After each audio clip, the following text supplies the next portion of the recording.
mo siyang gawing sausawan or ang tawag namin sa Bisaya, sumsuman pulutan ba sa politika ng Pilipinas? Kasi ginagawang pulutan ito or sa Bisaya is sumsuman ba ng mga politiko. Kasi they tried to capitalize on the issue para maging emotional yung mga Pilipino. And they say like nationalism, nationalistic kasi they're saying na atin ito without even understanding things. Pinagtatawanan tayo ng ibang bansa dahil dito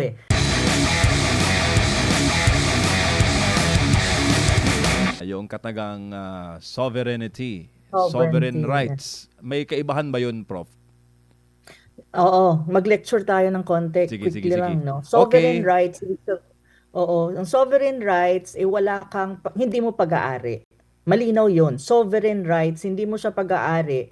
You have, kumbaga, rights to explore the resources, the marine resources, below the surface of the water. Pero, para lang i-exploit. Kasi part siya ng exclusive economic zone mo. Pero, hindi ibig sabihin pag-aari mo siya. And ibig sabihin, kasi if you based, kung ang territorial water ang pinag-uusapan natin, 12 nautical miles from the baseline.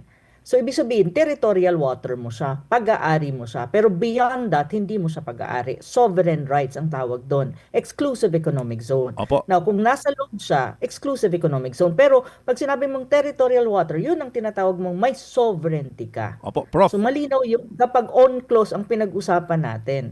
On-clause is the United Nations Convention on the Law of the Sea. So dapat malinaw na yan kay Tariela at sa ibang tao. Prof, eto pag tukuyin po natin, sino po ang nagkiklaim ng sovereign rights at sino po ang nagkiklaim ng sovereignty? Magandang tanong. Ang sa atin kasi, kasi itong mga pronouncement ng DFA na masyadong meron na silang mga ginagamit na sovereignty daw, sovereignty quote unquote. Parang ngayon na lumalabas siya. Parang sabi ko, bakit may mga ganitong forma ang Department of Foreign Affairs. Pero okay naman, sige lang. Kung titignan mo ang claims natin sa South China Sea, with reference to other claimant state, ang Vietnam at saka ang China, ang claim talaga nila is sovereignty and territorial sovereignty. So they claim that some parts of the South China Sea ipag-aari nila. In the same manner that China, yun ang sinasabi din niya na some parts of the South China Sea ipag-aari niya. Kukorek ko lang ang Department of Foreign Affairs. Dapat factual sila kasi Department of Foreign Affairs sila. One thing that we have to remember, hindi kiniklaim ng Vietnam or hindi kiniklaim ng China na ng buong South China Sea sa kanila, but parts of it or most parts of it. So ganun siya. So yun silang dalawa. Sa atin kasi, ang basis nga ng claim natin, dyan sa mga disputed areas, based on tinatawag nating arbitral ruling, is on clause. Yung on clause. Ang on clause kasi malinaw doon. Pag yun ang naging basis ng claim mo, may mga features dyan na within your exclusive economic zone. Pero karamihan ng features sa South China Sea, if you use on clause, hindi natin pag-aari kung on clause ang pag-uusapan. Kaya nga, sinasabi ko nga lagi, yung pagkiklaim na yan, dapat malinaw kung ano ang basis mo. Ang sinasabi dito, ang alam ko kasi dyan, ang pag-aaral ko dyan, ang Kalayaan Group, KIG, Kalayaan Group of Islands na sinasabi, ang claim natin, kasi may munisipyo na ng Kalayaan at the same time, naglabas ang NAMRIA ng map, di ba? Ganito yon. Ang area na yan kasi, ang claim natin dyan, ang based doon sa PD 1596. So basically, ang claim natin dyan is anchored on what you call customary law. At saka, based on effectiveness of occupation or effectivity of occupation. Ngunit, ang problema, okay, ng we have Pilipinas sa that Baho kind de of claim. Masinloc. Muling binanggit ng Oo. DFA ang Murillo Villar. Saglit lang po ma'am ha kasi ito si partner Hana pumapasok kasi. Sige po, go ahead po. Sige, Prof. Prof. Oo. Mabuti nga pumapasok may mapa Tawag nito, ang sinasabi, ganito okay. Linawin ko para malinaw, okay?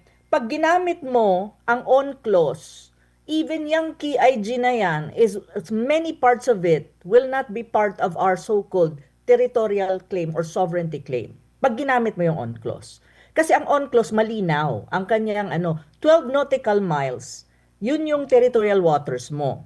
Pag beyond that, 200 is exclusive economic zone. Exclusive economic zone, you have sovereign rights pero wala kang sovereignty. 12 nautical miles from the baseline, territorial water, pag-aari mo yan, may sovereignty ka. That's very clear if you use UNCLOS. Kaya nga may mga kapag ginamit mo yung UNCLOS, may mga areas sa Spratly na hindi magiging part ng ating exclusive economic zone, may mga areas na hindi part ng territorial waters natin. May iba na pumapasok. Pero definitely within exclusive economic zone if you use UNCLOS. Now, ang usapin kasi ng KIG is a different matter na kailangan i-resolve yan ng mabuti at bigyan niya ng magandang pag-aaral. Kasi ganito yun. Ang KIG, nagsimula ang claim dyan 1970s pa. Ang claim talaga dyan is ang claim natin dyan originally sa panahon ni Marcos Sr. is based on PD 5096. Ano ang claim natin? Territorial sovereignty. Kasi if you really study international law, kahit ang isang island nandun sa kabilang ibayo ng mundo, ng kabilang area ng Pacific, may tinatawag kang customary law na kapag inoccupy mo siya for a certain period of time, yung tinatawag mong effective occupation, tapos walang nagki-claim dyan, pwede mo siyang i-claim na sa'yo. Pwede yon over time. Yan ang claim, yan ang basis ng claim natin sa KIG. Okay? Pero, as far as Philippines is concerned, kasi yung sinasabi natin, may effective occupation kami based on our historical records, 1970 kami nagsimula dyan.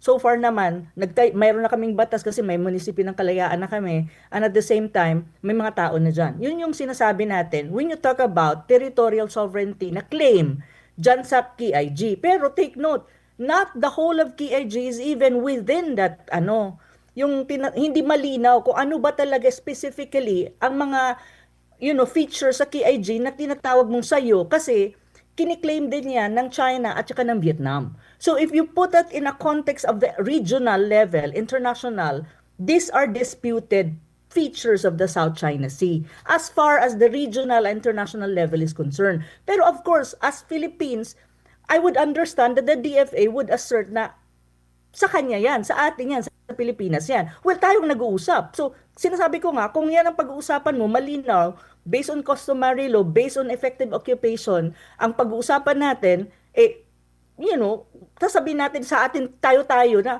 okay, atin yan.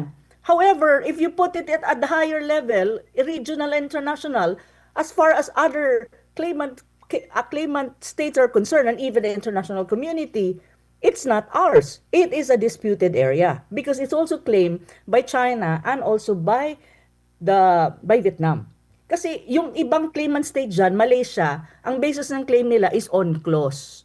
So sa kanila, based dun sa UNCLOS, so dun sila nagre-rely na halimbawa, ganun pa rin, 12 nautical miles, 200 nautical miles. So may ganun. Now, ang argument naman ni Tariela, sinasabi niya, historical and even the DFA.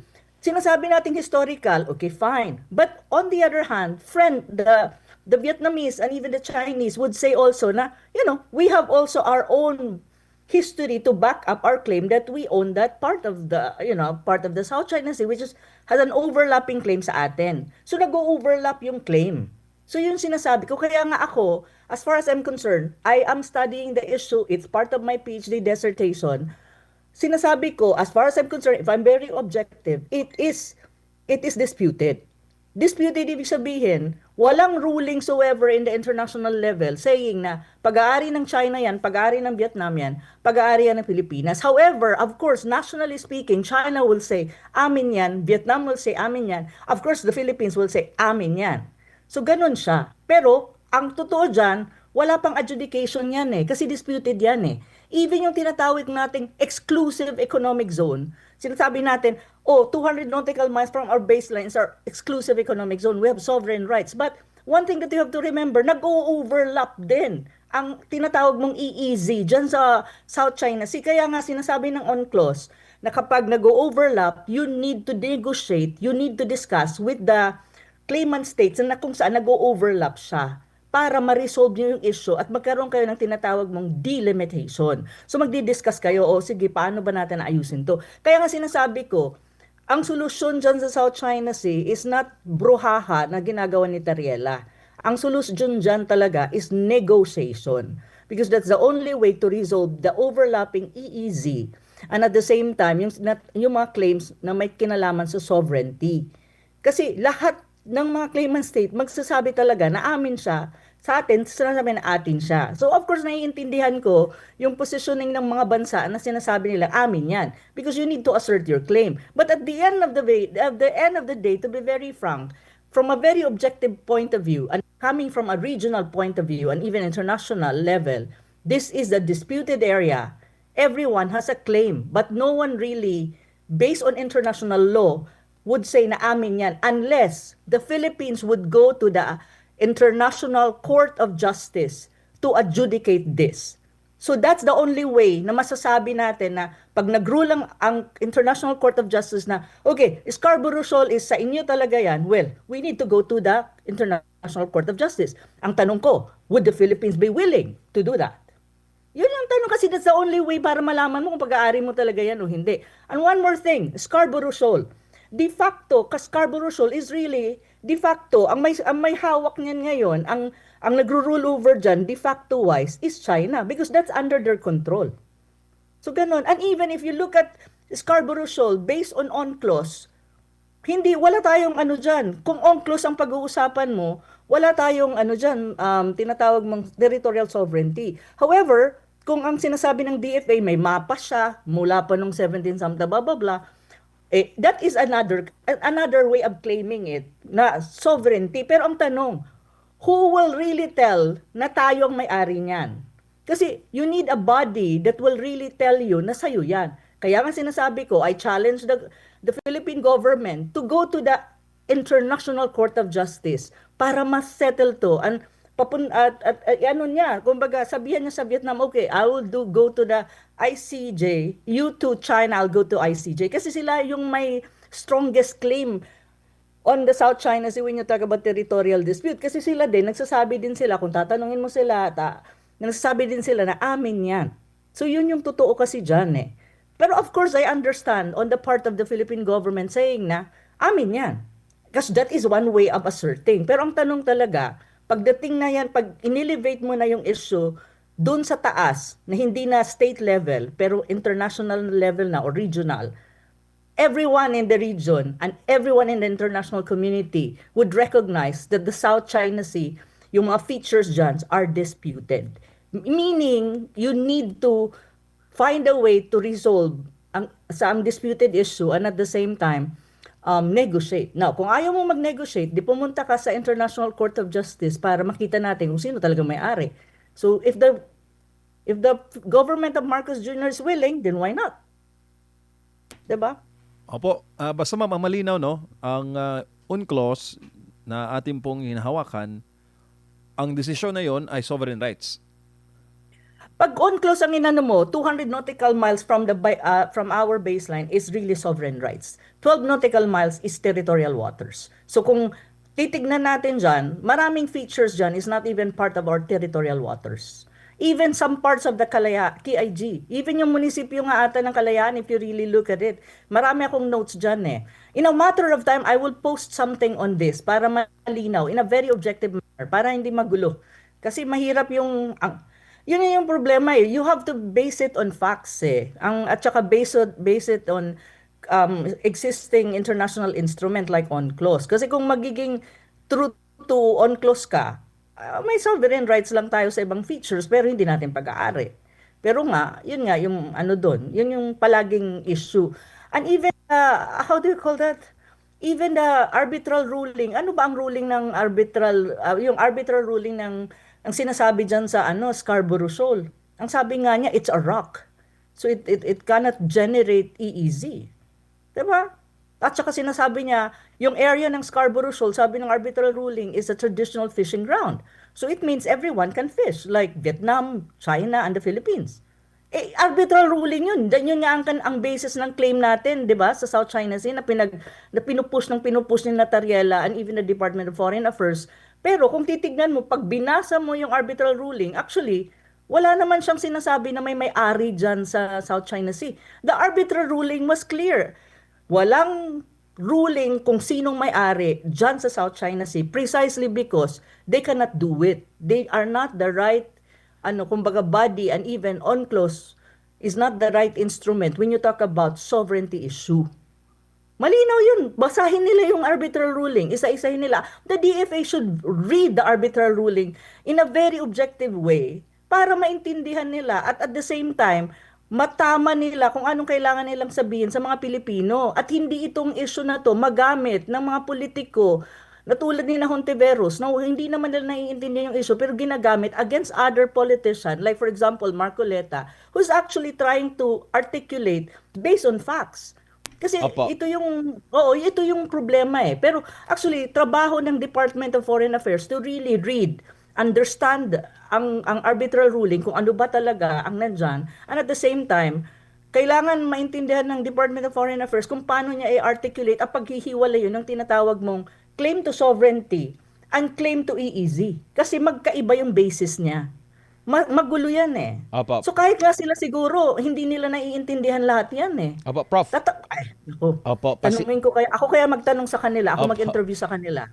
Pasingit lang po, Prof. Huli lang dito sa topic na ito sa South China Sea. Nakikita nyo ba na parang ito na lang ang napagtutuunan ng pansin na issue na alam naman natin na sa hinaba-haba ng panahon, itong issue na ito, yung agawan sa claim natin sa territory dyan sa South China Sea ay hindi lang naman ito ngayong administrasyon na ito. In fact, kahit na sa last administration, well, iba lang yung approach nila, panahon ni Pinoy, panahon ni PGMA, panahon ni ERAP, 'di ba? Doon sa panahon ni ERAP, yun yung sinadsad yung sa BRP Sierra Madre. Madre. Pero hindi pa ito parang natuldukan at nakikita nyo ba na parang ang paggigiit ngayon ng kasalukuyan nating gobyerno ay para bang gusto na nilang tuldukan ito at nakikita nyo po ba na parang napag-aaksayan lahang, kumbaga nakatutok lang tayo dito.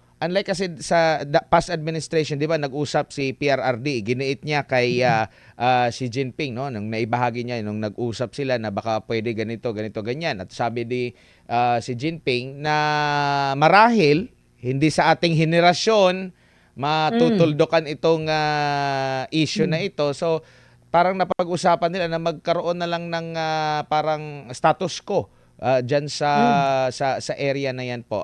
Prof, ano pong pananaw niyo rito? Tama ka dyan, Admar. To be very frank, sa akin kasi, sa dami ng issues ng bayan na kinaharap mo, based sa Pulse Asia Survey, tatlo ang critical ha, inflation, illegal drugs, and massive corruption in government. Iyan palang tatlo mahirap nang isolve ng current government or ng bansa natin. So ang ano ko kasi dito, ang issue ng South China Sea masalimuot nga kasi nga iba-iba yung claim at the same time marami kang instrument na kailangan pagbasihan kung depende kung ano yung claim mo, kung EEZ ba yan o sovereignty. Hindi yan ganun kadali.